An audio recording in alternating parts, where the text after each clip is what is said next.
6월 20일 금요일 새벽입니다. 오늘 같이 기도하실 말씀은 출애굽기 10장 13절에서 23절입니다. 그 중에 23절 봉독해 드립니다.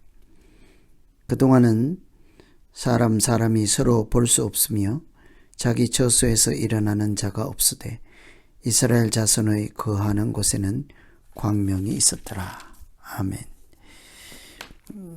출애굽기에는 구원에 대한 하나님의 말씀입니다. 하나님께서 구원을 어떻게 이루어 가시는지 그것을 우리에게 보여주시고, 출애굽 당시뿐만 아니라 앞으로 예수 그리스도를 통한 십자가의 구원이 어떤 것인지를 또한 미리 보여주시는 말씀이기도 하죠. 애굽은 이 하나님 없는 세상, 그것을 대표하는 모형이라 할 수 있습니다. 그 중에 세상의 왕 바로는 사탄의 종로로 타는 사탄의 모형이기도 하고요. 모세는 앞으로 그 사탄의 또 세상의 종로로 타는 그 백성을 구원하시는 것을 통해 예수 그리스도께서 십자가 은혜로 보혈의 공로로 우리를 구원하시는 예수 그리스도를 보여주시는 말씀이기도 합니다. 이 출애굽기의 구원 가운데 우리가 하나님께서 특별히 애굽 땅에 내린 이렇게 재앙을 통해 하나님이 우리에게 무슨 말씀을 하시는지, 또 구원은 어떻게 이루어지며 우리가 믿음으로 어떻게 살아가야 하는지를 염두에 두시고 함께 기도하면 되겠습니다. 오늘은 메뚜기 재앙과 흑암 재앙이라는 두 가지 재앙을 통해서 우리가 믿음으로 사는 것이 무엇인지를 살피며 기도하겠습니다. 우선은 소망을 가지고 사는 믿음을 볼 수 있습니다. 15절에 보시면 메뚜기가 온 땅을 덮어 땅이 어둡게 되었으며 메뚜기가 우박에 상하지 아니한 밭의 채소와 나무 열매를 다 먹었으므로 애굽 온 땅에서 나무와 밭의 채소나 푸른 것은 남지 아니하였더라. 앞에 여러 가지 재앙을 통해서도 바로가 항복하지 않고 하나님의 백성을 보내지 않을 때 하나님께서 그 다음 내리신 재앙이 메뚜기입니다.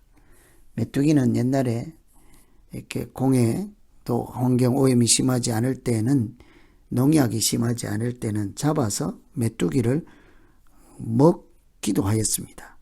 메뚜기 구이 이렇게 먹기도 하였죠. 가난한 시절에 메뚜기는 사람들이 먹는 양식이기도 하였습니다. 그런데 한 가지 무서운 것은 그 메뚜기 떼가 많아지면 그때가 문제죠. 오늘도 보면 푸른 것은 하나도 남지 않았다 하니까요.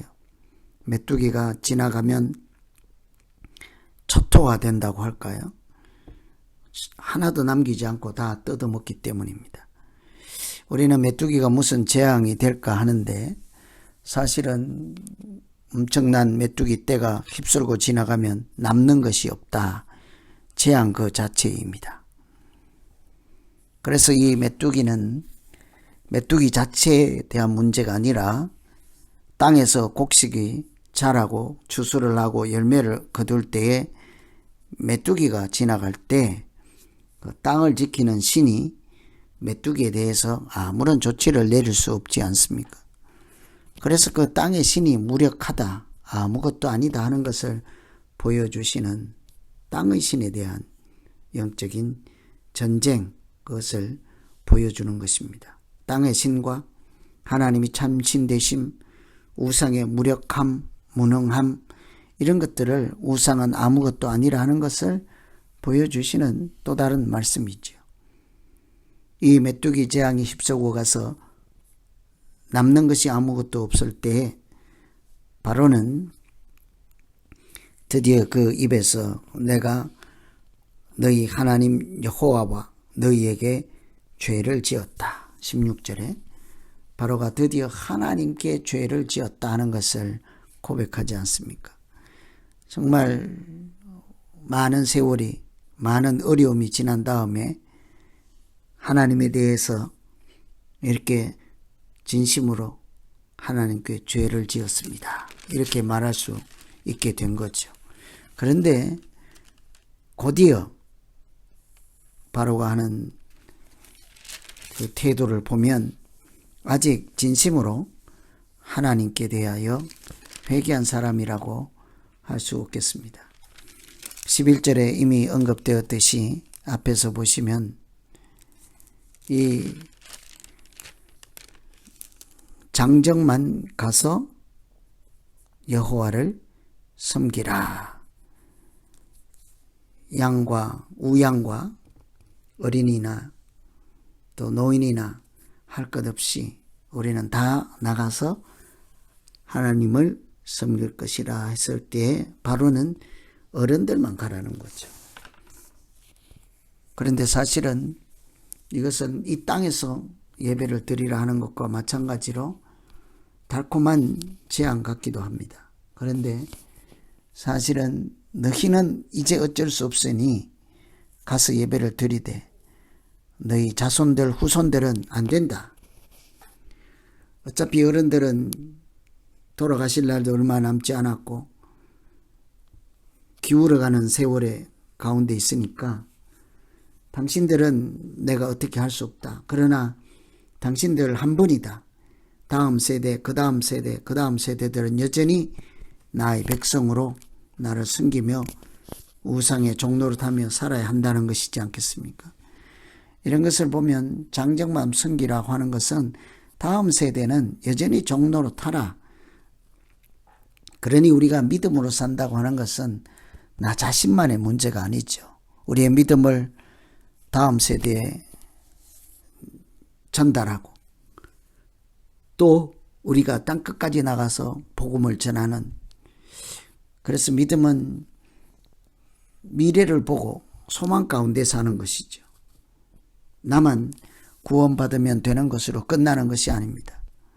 하나님께서 우리에게 주신 이 귀한 사명, 구원의 은총을 우리 다음 세대들도 누리고 우리도 그 다음 세대에 대한 소망을 가지고 하나님의 자녀로 살아가는 것 자체가 믿음으로 사는 거죠.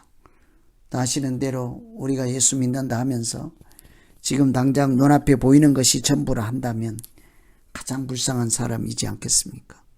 우리는 마음에 하나님이 주신 꿈, 비전, 말씀, 소망을 가지고 살아가는 하나님의 사람들입니다. 그래서 믿음이라고 하는 것은 늘 하나님 말씀으로 주신 소망을 붙잡고 사는 것이라 할 수 있겠습니다. 뿐만 아니라 23절 보시면 그동안은 사람들이 서로 볼 수 없으며 자기 저수에서 일어나는 자가 없으되 온 이스라엘 자손들이 거주하는 곳에 빛이 있었더라. 메뚜기 재앙으로 바로가 항복하지 않을 때 하나님 그곳에 흑암의 재앙을 내렸습니다. 온 세상을 어둡게 한 것이죠. 그런데 유독 이스라엘 자손들이 있는 고센 땅은 빛이 있게 하였습니다. 그들이 흑암에 속한 자가 아니라 생명의 빛인 하나님의 빛에 속한 자라는 것을 보여주시죠. 그래서 성경에서는 믿는 사람들을 흔히 빛의 자녀라고 합니다. 예수님도 스스로 나는 빛이라고 하지 않았습니까?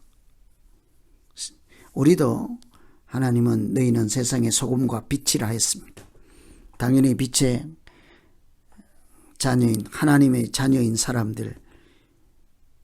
그런데 유독 이 출애굽할 때 이 흑암의 정황을 내리는 것은 그들이 애굽 땅에서 사람들이 태양을 신으로 섬기고 태양의 아들, 태양의 후손, 태양의 민족 이럴 때 그 태양신이 참신이 아니라는 것을 보여주시기 위해 구름으로 덮어버리고 빛을 없애버렸습니다. 그렇지만 태양이 없는 가운데서도 하나님은 고센 땅 이스라엘 자녀들 백성들에게 광명을 비춰주셨습니다. 참 빛은 하나님이시기 때문이죠.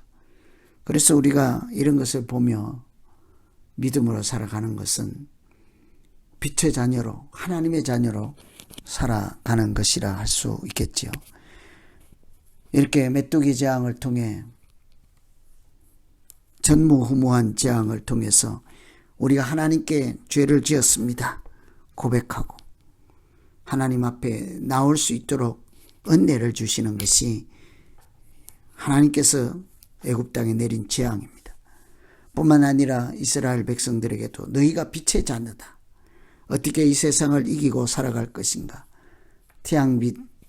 태양의 후손들이 아니라 하나님의 권속이요 하나님의 백성과 자녀라는 사실을 알게 해 주셨습니다. 그래서 오늘 우리는 빛의 자녀로 이 세상을 하나님의 말씀 가지고 살아가는 것, 그 자체가 믿음 생활이라는 사실을 깨닫고 우리가 하나님께 속한 자로 하나님을 바라보며 하나님이 주신 그 생명의 빛, 광명의 빛을 가지고 세상 속에서 우리도 하나님이 주신 생명의 빛을 비추며 소금 빛의 자녀로 살게 하여 주시옵소서. 이렇게 기도하시면 되겠습니다. 이제 오늘 말씀 의지해서 우리 각자 기도하겠습니다. 하나님 아버지, 메뚜기를 보내서 온 땅에 남는 것이 없을 정도로 재앙을 내릴 때 바로가 이렇게 장정들만 가라 하였습니다. 속기한 것 같지만 하나님 믿음은 오늘 현재로 끝나는 것이 아니라 내일도 그 다음 세대도 모두 하나님의 자녀로 살아가는 것이오. 하나님 우리가 눈앞에 보이는 것만 가지고 만족하지 않게 하시고 하나님이 주신 사명 붙잡고 땅끝까지 나아가고 세상 속에서도 흑암의 땅에서도 생명의 빛을 비추는 빛과 소금으로 살아가기에 부족함 없게 하여 주시옵소서. 하나님 아버지, 우리가 이 세상 가운데 어두운 세상을 밝히며 흑암의 땅을 밝히며 빛의 자녀답게 살아갈 수 있는 말씀을 주시고 은혜를 주시고 날마다 믿음을 더하여 주시옵소서. 예수님 이름으로 기도합니다.